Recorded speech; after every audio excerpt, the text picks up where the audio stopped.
क्या बिटकॉइन आइंदा वक्तों में सोने के बराबर होगा? बिटकॉइन 3 माह की निचली तरीन सतह पर। बिटकॉइन एक इंतहाई पेचीदा मामला है। बिटकॉइन मौजूदा दौर की सबसे मुतनाज़िया टेक्नोलॉजी है। अगले सिर्फ 5 मिनटों में आप बिटकॉइन के बारे में वो सब कुछ जान पाएंगे जो आपको इस टेक्नोलॉजी के बारे में पता होना चाहिए। ये कैसे शुरू हुआ, कैसा चल रहा है, वगैरह वगैरह।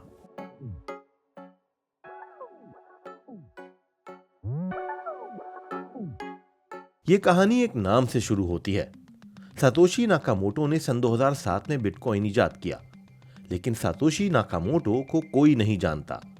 माहिरीन की राय है कि ये एक फर्जी नाम है और बिटकॉइन के पीछे एक से ज्यादा लोग हो सकते हैं। बिटकॉइन के मौजूद होने के हवाले से कई नाम और दावे सामने आए हैं, लेकिन तस्दीक किसी की नहीं हो सकी। तो बिटकॉइन किसने इजाद किया, ये आज भी एक राज है।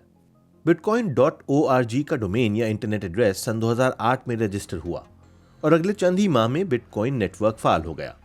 क्या आप जानते हैं कि बिटकॉइन के एवज पहला सौदा सन 2010 में हुआ था? कंप्यूटर प्रोग्रामर लाज़लो हनेक्स ने पापा जोन्स के 2 पिज्जे खरीदने के लिए 10,000 बिटकॉइन देने की पेशकश की थी। उस वक्त उनकी कदर $30 के लगभग थी। लेकिन अगर वो आज तक अपने बिटकॉइन ना बेचते तो वो $1 मिलियन के मालिक हो सकते थे। लेकिन कम से कम वो तारीख का हिस्सा तो बन गए। बिटकॉइन दरअसल है क्या? बुनियादी तौर पर यह वर्चुअल करेंसी है। बस ये समझें कि यह नकद रकम है, मगर ऑनलाइन। आप इसकी मदद से अशिया और सर्विसेज खरीद सकते हैं। बिटकॉइन माइनिंग नामी एक डिजिटल तरीकाकार से बनते हैं, मगर इस पर बात हम बाद में करेंगे। हर बिटकॉइन दरअसल एक कंप्यूटर फाइल की मानिंद है, जिसे किसी कंप्यूटर या स्मार्टफोन में एक डिजिटल बटवे में महफूज रखा जाता है। लोग बिटकॉइन को मुकम्मल या उसका एक हिस्सा दीगर लोगों को मुंतकिल कर सकते हैं। हर सौदा ब्लॉकचेन नामी एक पब्लिक लिस्ट में दर्ज होता है। यही वजह है कि हर बिटकॉइन की मुकम्मल तारीख निकाली जा सकती है और इसकी चोरी भी रोकी जा सकती है। मगर यह भी हकीकत है कि फिलहाल ज्यादा कंपनियां बिटकॉइन तस्लीम नहीं करती और चंद मुल्कों ने तो उस पर पाबंदी लगा रखी है।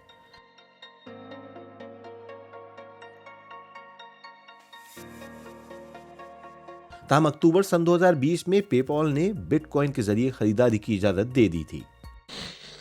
अपनी इब्तिदा ही से बिटकॉइन की कदर में उतार चढ़ाव का रुझान देखा गया है।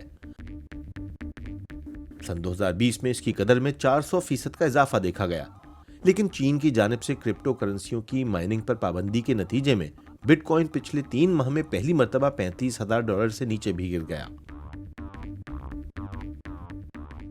हालिया चंद माह के दौरान क्रिप्टो करेंसी की कदर में उतार चढ़ाव के पीछे इलॉन मस्क का हाथ भी है। अगर दुनिया का अमीर तरीन शख्स वर्चुअल करेंसी की हिमायत कर दे तो आपको पता है कि यह मुनाफा बख्श साबित होगी। इस साल के अवाइल में इलॉन मस्क ने कहा कि वो बिटकॉइन के फैन हैं। वो कई मरतबा यह इंदिया दे चुके हैं कि वो क्रिप्टो करेंसियों की हिमायत करते हैं। इसी सबब उनकी कदर में इजाफा भी देखा गया।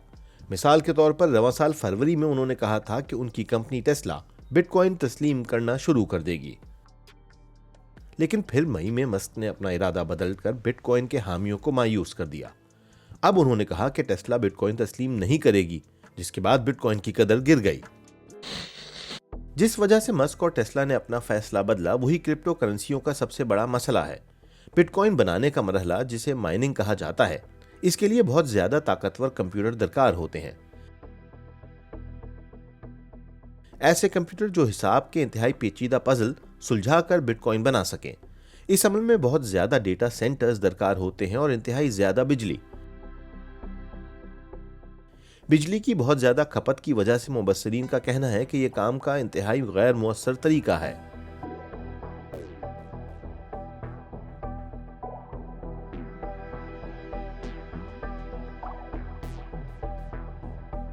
बिटकॉइन की 75% माइनिंग चीन में होती है और चीन में 2/3 बिजली कोयले से बनती है। इसका मतलब है कि बिटकॉइन की तैयारी में जो बिजली सर्फ होती है वो माहौल के लिए मुज़िर तरीके से हासिल की जाती है। बैंक ऑफ अमेरिका की एक हालिया रिपोर्ट के मुताबिक पिछले 2 सालों में बिटकॉइन की माइनिंग में इजाफे की वजह से ज़रर रसा गैसों और मादों के इखराज में भी 40 मिलियन टन का इजाफा देखा गया। ये इतना ही है जैसे सड़कों पर करीब 9 मिलियन इजाफी गाड़ियां चलें। बिटकॉइन की माइनिंग से इतनी कार्बन डाइऑक्साइड खारिज होती है कि अगर पूरे के पूरे यूनान में ज़रर रसा गैसों का इखराज देखें तो वो भी कम है।